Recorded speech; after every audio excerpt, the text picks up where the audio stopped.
Buenas noches desde España. Mis saludos y los del Ateneo Blasco Ibáñez y su movimiento de escritores pro derechos humanos. Muchísimas gracias a doña Lidia Vázquez por haber contado con nosotros para este importante evento. Gracias de todo corazón. El título de mi intervención es Violencia genérica sobre la mujer. Y voy a comenzar haciendo alusión a la Carta de Derechos Humanos, de la que el 10 de diciembre se han cumplido 71 años y que fue elaborada por representantes de todas las regiones del mundo con diferentes antecedentes jurídicos y culturales.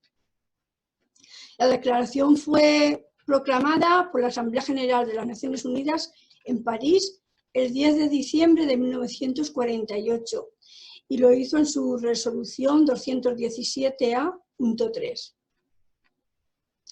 Fue algo así como un ideal común para todos los pueblos y naciones.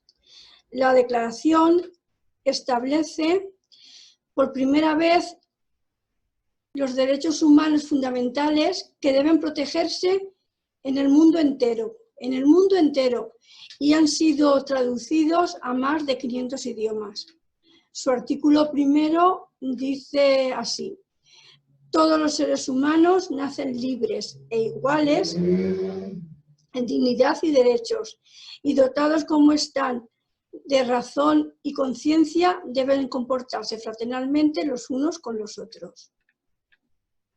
Pues bien, a pesar de los avances en la brecha de género en pleno siglo XXI, sigue siendo necesario un día, por ejemplo, como el 25 de noviembre, que se celebra mundialmente el Día contra la Violencia de Género, para que se rechace la violencia en sus distintas formas. Y es que miles de mujeres refugiadas a día de hoy piden asilo por causas inherentes al género femenino, y los motivos más impactantes son los siguientes. 1. La violación y violencia doméstica. Esta deja historias muy graves y obliga a muchas mujeres a buscar protección en otros países ajenos a aquellos que les vio nacer. Es muy triste. 2. El tráfico sexual. El 71% de las víctimas trata de personas a día de hoy son mujeres y niñas. En las últimas, el dato se ha duplicado en los últimos años, principalmente en las mujeres dedicadas a la esclavitud sexual. Son objeto de trata. 3. La ablación. Una práctica aberrante que se sigue aplicando a niñas desde los 4 años y deja a 3 millones de mujeres en riesgo cada año de sufrirla. Cada vez más son las mujeres que solicitan asilo para huir de la mutilación genital. 4. Matrimonio infantil. Esta es una moneda de doble cara. A la convivencia marital se suma el hecho de que miles de niñas abandonan la escuela a los 13 o 14 años o quizá antes al ser víctimas del matrimonio temprano. 5.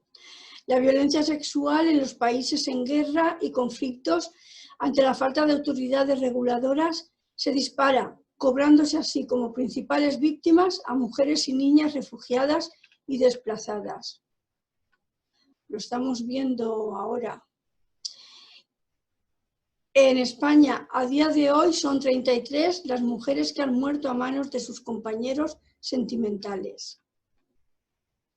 Bueno, pues en 2004 se aprobó en España la actual ley contra la violencia de género con la intención de aumentar la protección de las mujeres que sufrían malos tratos por parte de sus parejas y exparejas y sensibilizar a la sociedad acerca de este problema, de manera que no fuese solo tratado desde el Código Penal. Esta medida está dando sus frutos, ya que hay un descenso de muertes de mujeres por violencia de género de un 35% desde el año 2004. Pero al hablar de violencia contra la mujer, no hemos de pararnos solo en las víctimas de violencia de género. la violencia contra la mujer deja una cifra altísima en el obituario de cualquier país. Veamos las diferencias entre la violencia de género y violencia contra la mujer. Es un filo muy delicado, pero está ahí. Es una raya que se traspasa muy fácilmente, pero tenemos que aprender a distinguirla. Según la Ley de Violencia de Género del año de 2004, de medidas de protección integral contra la violencia de género, aprobada en el año 2004, define este tipo de violencia como aquella que, como manifestación de la discriminación, la situación de desigualdad y las relaciones de poder de los hombres sobre las mujeres, se ejerce sobre estas por parte de quienes sean o hayan sido sus cónyuges o de quienes estén o hayan estado ligados a ellas por relaciones similares de afectividad, aun sin convivencia. Sin embargo, hay una cifra estremecedora de más de 200 mujeres fallecidas a diario en todo el mundo debido a la violencia de género. En lo que va de año, 33 mujeres han sido asesinadas en España por sus parejas o exparejas. Y el Ministerio del Interior anuncia que el 80% de ellas nunca había presentado denuncia. Entonces tenemos que preguntarnos por qué ocurre esto.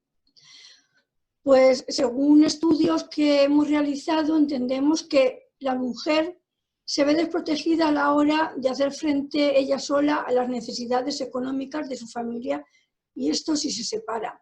Sabe que su puesto de trabajo, si lo tiene, además, es mucho más precario que el de su compañero y aguanta los malos tratos a la espera de que lleguen tiempos mejores. Que los niños crezcan o que encuentre un trabajo mejor o quizá que su pareja pueda redimirse. Es por eso que se hace necesario un programa de empoderamiento real de toda mujer, no solo de las que están con riesgo de violencia de género.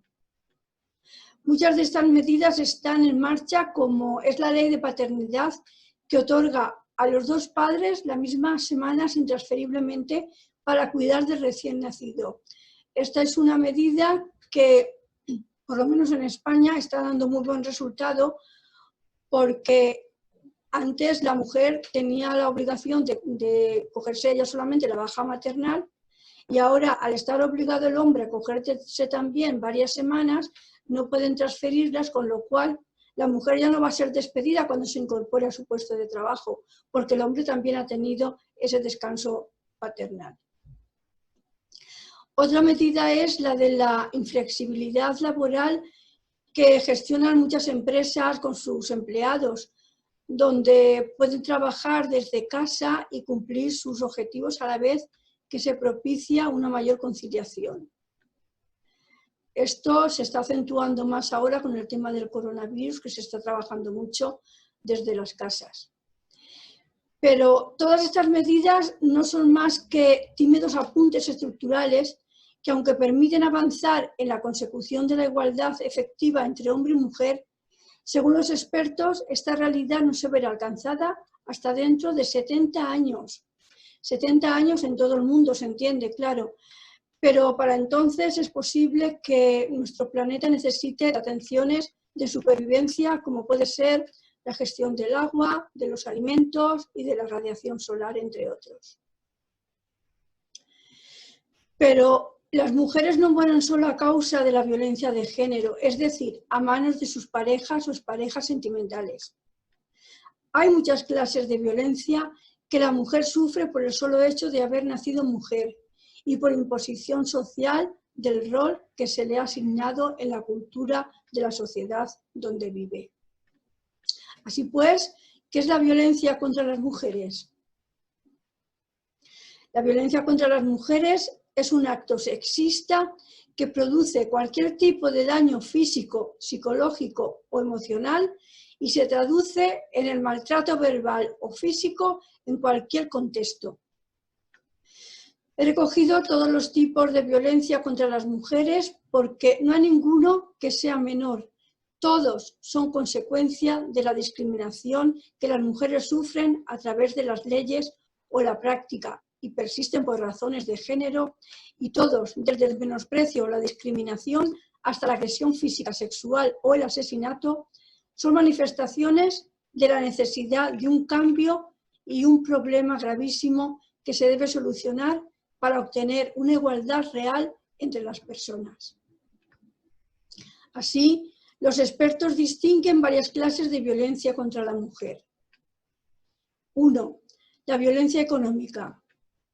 Corresponde a cualquier acción o acciones, sean estos directos o inmediatamente de la ley, que buscan una pérdida de recursos económicos patrimoniales mediante la limitación. Por ejemplo, las mujeres no pueden tener propiedades o hacer uso de su dinero o de sus derechos patrimoniales. Este tipo de violencia contra la mujer es una de las más comunes, incluso en países con alto índice de desarrollo humano, e incluye todo tipo de acto que genere limitaciones económicas, con la intención de controlar el dinero o privar de medios económicos para vivir de forma simultánea y autónoma. 2. Violencia laboral. Presente en decenas de países donde se dificulta el acceso de las mujeres a puestos de responsabilidad laboral o se complica su desarrollo en la empresa o estabilidad por el hecho de ser mujer.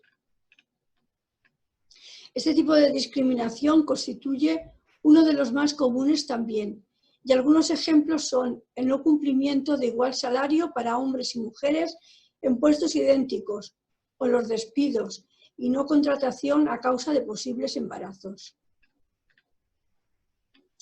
3. Violencia constitucional. Es aquella mediante la que funcionarios o autoridades dificultan, retrasan o impiden el acceso a la vida pública, la accesión a ciertas políticas e incluso la posibilidad de que las personas ejerzan sus derechos. 4. Violencia psicológica. Puede darse en todo tipo de contextos, si bien la causa, la pareja y la familia suelen ser entre estos tres los más importantes y comunes. Consiste en cualquier acción que sintamos que nos desagrada como persona o trata de controlar nuestras acciones o decisiones. Este tipo de violencia contra la mujer no tiene por qué alcanzar el hostigamiento o la humillación, sino que puede manifestarse como acoso, restricción, humillación, manipulación o aislamiento, produciendo daños emocionales y perjudicando nuestro desarrollo personal hasta problemas emocionales y psicológicos muy graves, que han llevado a muchas mujeres al suicidio. La violencia psicológica suele ser la puerta de entrada hacia otros tipos de violencia, como la física o la sexual, por lo que debemos tener mucho cuidado si creemos que se están dando muestras de este tipo de violencia. 5. Violencia física. Se traduce en cualquier acción que provoca daños o sufrimientos físicos y afecte a la integridad de la persona. Hematomas, heridas, quemaduras y hasta un empujón es violencia física y jamás debemos excusarla. 6. Violencia sexual. Es toda acción que amenaza o viola el derecho de una mujer a dirigir sobre su sexualidad y abarca cualquier forma de contacto sexual. La violencia sexual no se limita a forzar a una mujer contra su voluntad, sino a cualquier tipo de acoso, explotación, abuso o intimidación, sin importar si se da dentro o fuera del matrimonio o de cualquier relación.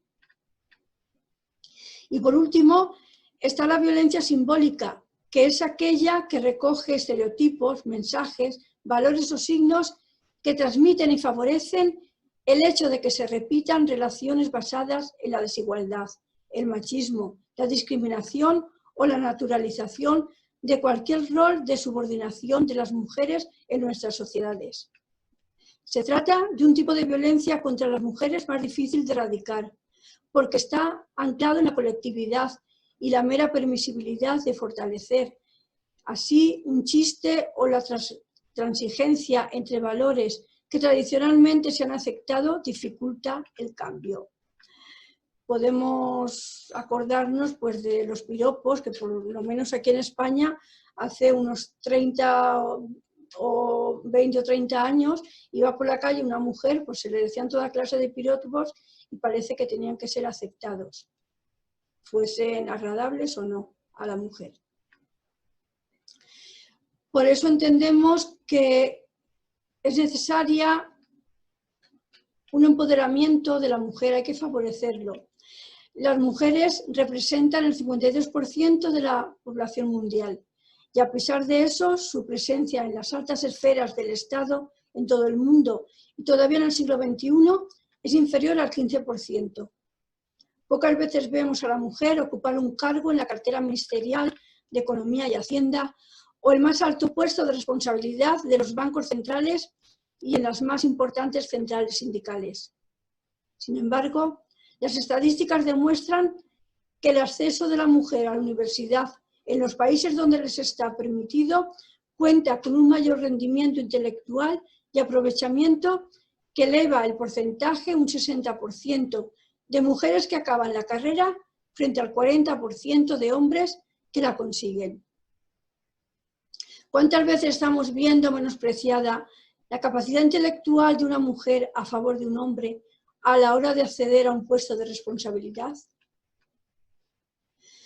El derecho natural, convertido en derechos fundamentales por medio del positivismo jurídico, está sometido paradójicamente a una constante violación en sus aplicaciones.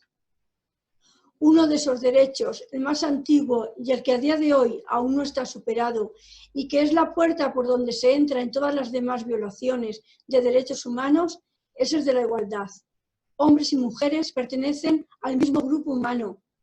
En la traslación de los derechos naturales al positivismo jurídico no se le ha dado participación a la mujer. Las leyes han estado siempre hechas por los hombres.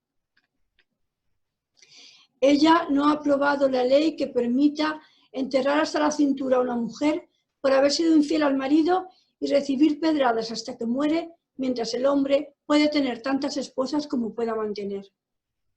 Ella no ha escrito la ley que permite la extirpación del clítoris que le provocará de por vida de sentir placer sexual solo por satisfacer la bárbara necesidad por parte del hombre de asegurarse la fidelidad.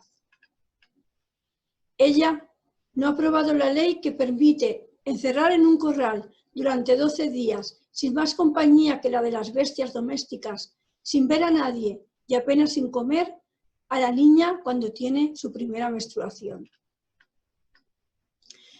Esto se da en países menos desarrollados y de culturas menos civilizadas desde nuestro punto de vista occidental.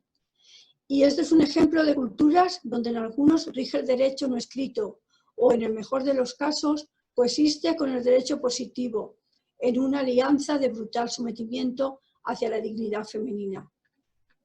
Pero no nos engañemos, en Occidente también tenemos nuestra violación de derechos, más suavizada, por supuesto, ya que somos los abanderados de la civilización democrática.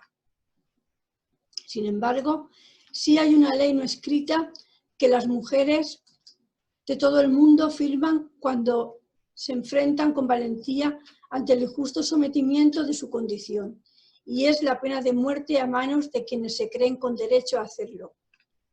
Es una cifra aterradora, un tributo sobrecogedor que las mujeres están pagando por obtener el respeto a su dignidad. Voy a terminar, como tengo el tiempo tasado, voy a acabar con uno de mis poemas titulado Rosa de pétalos amargos, en memoria de todas las víctimas de la violencia de género. Y es un poema que siempre que hacemos un acto contra la violencia de género lo leemos al final. Lo escribí en endecasílabos.